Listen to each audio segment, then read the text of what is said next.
সুতরাং visa LC যদি বন্ধ থাকে, ভারতের দুর্ভিক্ষ ঠেকানোর ক্ষমতা মোদি বা সোনিয়া গান্ধী সব একসঙ্গে বসে কপাল ঠোকাঠুকি করতে পারবে, অর্থনীতি বাঁচাতে পারবে না।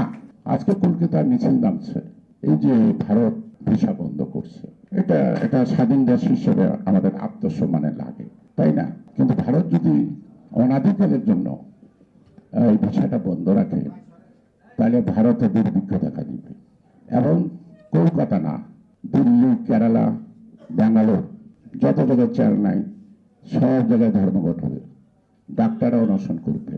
কারণ আজ থেকে 6 বছর আগে একটা জার্নালে আমি পেয়েছিলাম, সেখানে দেখা গেছিল ভারতের স্বাস্থ্য খাতের রাজস্ব আয় 64% সোর্স বাংলাদেশ, আর 36% হলো ভারত।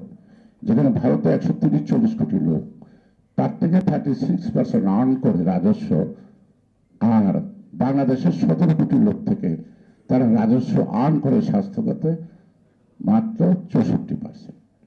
আবার যদি হোটেল খাত ধরি, তারপরে যদি আবাসনের কথা বলি, তারপরে যদি কেনাকাটার কথা বলি, এটা থেকে কত রাজস্ব যায়?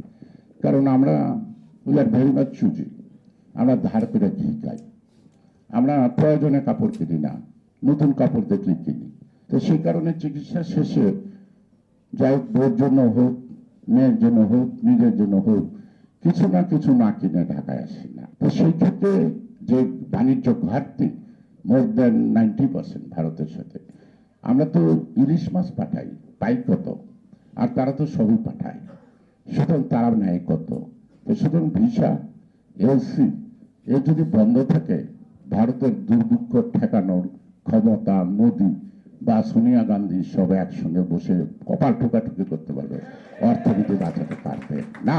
তাদের permanent friend political party like Awami League and Hasina, এর বাইরে তারা আন্তর্জাতিক যে রীতিনীতি আছে, যেই সরকার আসুক, চেয়ার পাল্টাবে কিন্তু রায় পাল্টাবে না, চেয়ার পাল্টাবে, ফরেন পলিসি পাল্টাবে না। বাংলাদেশে একটা ফরেন পলিসি আছে তো, বা এখানে দোস্তুটি যতটুকু আছে, দ্যাট ইজ আওয়ার ম্যাটার, আমরা এটাকে কতটুকু রিফর্ম করব। কিন্তু আমরা তো বলেছি সকল দেশের সাথে বন্ধুত্ব, কিন্তু কোনো প্রভুত্ব না। তো এই সোজা কথাটা, এই যে কানেক্টিভিটিটা, আর আমার ফরেন পলিসি শুধু ভারতের সাথে কেন, সারা বিশ্বের সাথে আমার ফরেন পলিসি থাকতে হবে।